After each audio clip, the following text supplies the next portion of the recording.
nakakahiya sa ibang bansa.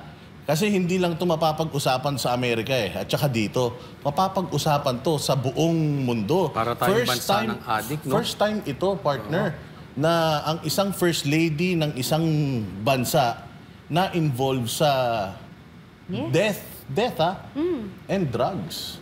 Mabigat ito. Correct. Ako, eto. O sige, wag na tayo magpatumpik-tumpik. Sagutin mo, Auntie Claire, bakit umabot pa ng 7 oras bago nila i-report yung pangyayari?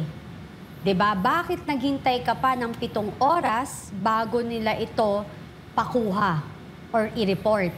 What if in that 7 hours may posibilidad pang mabuhay yung tao? Yan ba ay gawain ng matinong tao? Yan ba ay gawain ng kaibigan?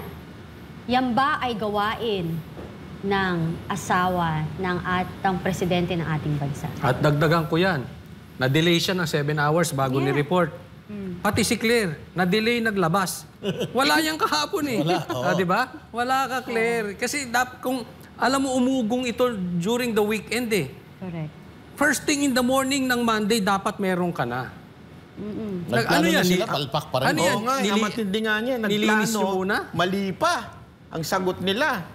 Di ba? Hindi, baka kasi confident siya kanina na sinasabi niya na kahit tanong nyo pa sa Beverly Hills Police Department. Hindi natin alam, baka naglinis muna sila doon para pag bitaw niya ngayon, may nakausap na doon. Hindi natin alam. Sandali, so ibig mo bang sabihin, kinakampihan ng Amerika si Marcos? Possible ba? Posible. Tandaan ninyo. Kailangan nilang EDCA rito. Una-una, kailangan nyo, tandaan ninyo, nasa gera ang Amerika. And they need us. Diba? Para yung station ng base. Paano hindi ko sinasabing ganito nangyari. Paano kung i-deal ni Marcos na, okay, sige, ilabas nyo lahat yung mga yan, tanggal ang EDCAS dito. Malaking kawalan, pera, ubos. Bakit? Mahirapan yung base eh. Kung galing ang Amerika, hindi dadaan dito. Kung gagaling sa South Korea, di ba nandun ang base at saka sa Hawaii? Yes. So talagang they need us more than we need them. Well, alam mo, total, si Senator Amy Marcos, okay, nanawagan siya na sabi niya na imbestigahan or mag-explain. Manawagan ka sa mga Iminatics. Oo, nananawagan ako sa mga Iminatics. Kumbinsin niyo rin si Senator Amy Marcos na siya, imbes na manawagan siya sa Malacanang, na mag-explain or, na sagutin ang mga katanungan ng mamamayang Pilipino, ang gawin na lang niya bilang senator ay sumulat siya sa Beverly Hills Police, mag-request siya ng report kasi kaya niya kung gawin yan. Rather than, alam naman natin na hindi naman magsasabi ng totoo ang Malacanang. And tinatry nga nilang wag pag-usapan at tinatry nilang pagtakpan to for the longest time. Ang nakakatawa dito, parang sila pa yung biktima. Oo nga. No? Parang pinalalabas pa nito ni Claire Castro na sila yung inaatake. Una sa lahat, lumabas na to nun. Hindi naman to masyadong umingay, although marami ring nag-pick up nito, pero katulad natin, mga banateros, nung una tong lumabas, hindi namin kasi ito pinick up. Kasi nga, hindi kami basta-basta magta-topic ng hindi nilalabas ng mainstream media. But since mainstream media naglabas, bilyonaryo, member pa nga yan ng Malacanang Press Corps. So, kino-consider ito as a mainstream media even ng Malacanang ang nag-report ito.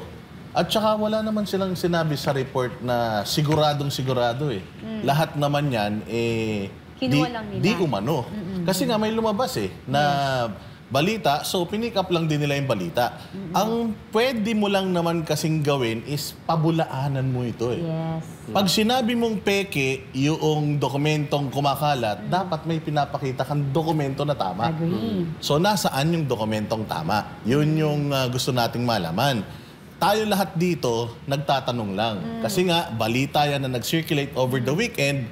So, tayo bilang mga Pilipino, nai-involve yung ating mga diplomats sa mga nangyayaring ganyan. Ang pangit kasi drugs eh. Totoo. Hindi ba? Amantakin mo, si Pangulong Duterte na lumalaban sa droga, nakakulong ngayon. Tapos parang lumalabas, ayon dito, yung mga nasa kapangyarihan, involved pa sa droga, tapos nasa laya sila. Hindi ba? Yun yung isang nakakalungkot dito eh. So, hindi kayo biktima. Hindi ba?